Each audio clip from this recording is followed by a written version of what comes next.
So hi friends, this is Ramya. Today I'm going to show you about Blowfish algorithm and also the implementation of Blowfish in a Java. So coming to the Blowfish is a key symmetric cipherographic block cipher designed by the Bruce Sainer in 1993, and it was also placed in a public domain. The Blowfish is included in a large number of cipher suites and also encryption products, including the Splash ID. Blowfish security has been extensively tested and also proven. As a public domain cipher, Blowfish has been subject to a specific amount of cryptanalysis, and also full Blowfish cipher has never been broken by the hacker or anyone else. So Blowfish is one of the fastest block cipher in a public use, as Blowfish is also an alternative to the DS encryption technique U. So coming to the next slide. So here are some properties or specification needed for the Blowfish. As you know that Blowfish is a symmetric block cipher, and also it is a 64-bit block, and also the variation length key is of 32 bits, which started with the 4 bytes and varies up to the 448 bytes. And also it runs at an acceptable clock speeds, and also it is suitable and efficient for the hardware implementation, and it is also unpatented, as you do not require any license, and you need to have a number of rounds is 16 rounds, and also with the S box of 4 each. And also you can see the number of sub keys is starting from the 18, which we represent in a P array. Now, this is all about the introduction of Blowfish. Now we need about the coding part. So I'm showing the coding part in a Java 1 thing. So as you can see the coding,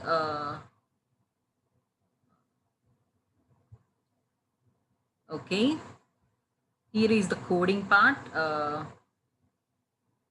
See, coming to the starting one, we import the packages like swing and security random key, as we need to generate the random key, and also the cipher key generation secret key, and also secret key specification, as we need to have generating a random key. And also we created a array with a 1,000 size for the secret key, and also we needed the string as a secret key, and also we created a byte key for a raw, and also we need to give some input messages for encrypted and also the decrypted messages also. Now we are creating a try-catch exception, where in a try-catch we generated a symmetric key, and also we gave the input message as a Java dialog box where the user can enter the message, and also this message will be created or converted into the bytes, because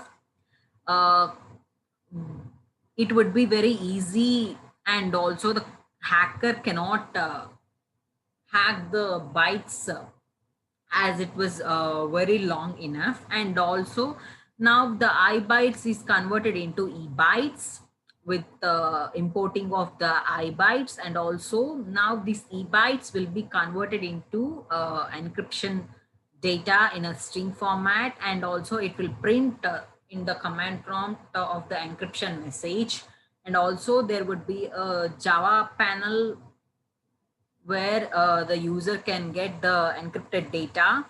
And then here comes the decryption part, where the again we take the decryption bytes with the help of the E bytes, and then we get converted into the string bytes, string format in the decrypted message, and then we print in a command prompt of the decrypted message along with the Java panel. So this was the logic.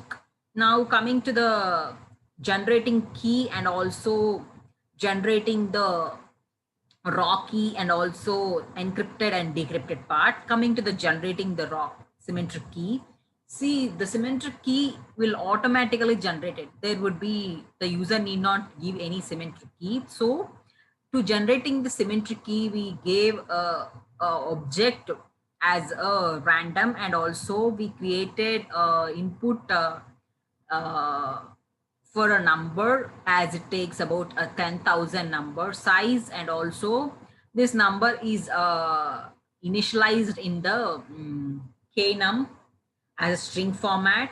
And then as we need to run it in the bytes, it will be converted into bytes format.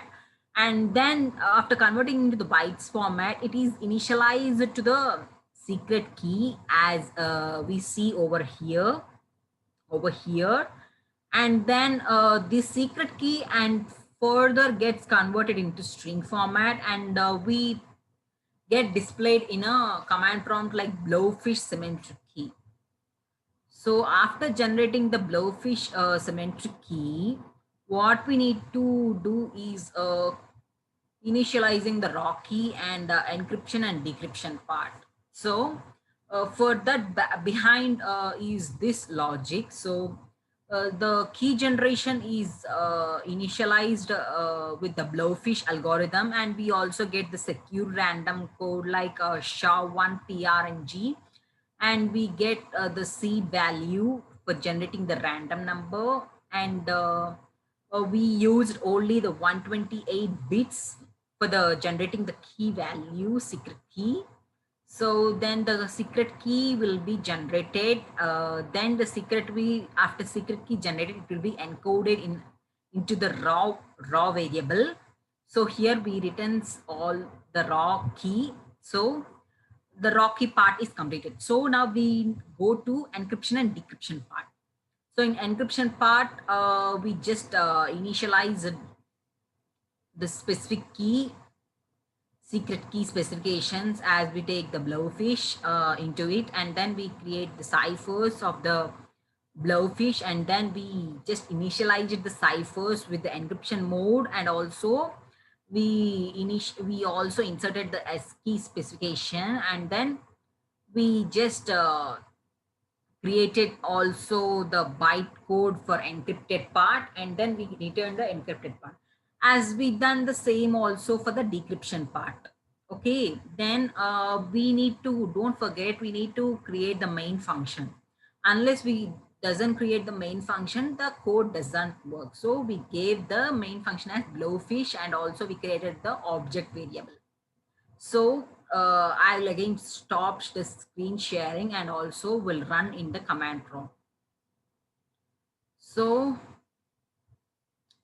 coming to the command prompt, as everyone could see my command prompt, like I will give like a Java C blowfish, as my class name is blowfish, and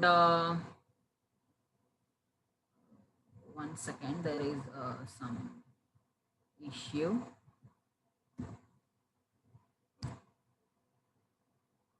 Okay, then I give the blowfish Java execution part. So here, see, you could see the secret key which is already generated. The secret key doesn't have any particular variables. It is a mixed variables. You doesn't find we have any characters, numbers, different letters, different special characters also. So the hacker doesn't identify the secret key. And also you can see the dialog box, a Java dialog box, where the user can enter the message to encrypt. So I'm giving a name like Ram, and we click OK. Then it would show in a command prompt like encrypted message in a encrypted format. And also you will find the Java dialog box, and we click OK. Then after clicking OK, we will be seeing the decryption message like Ram. So my initial message is Ram, and my final decryption message is Ram. So in this way, you could run this blowfish function, as it would be very efficient for the encryption and the decryption part, and also the hacker cannot hack like this kind of algorithms, and it would be in an effective way for the encryption part, for also in a information security, system security part also. So I hope you would like to my video, and also you would happily enjoy. So if you have any doubts, kindly post in a comments, and also I will share this code, and also you can run the code. If you like my video, kindly like, subscribe. Thank you.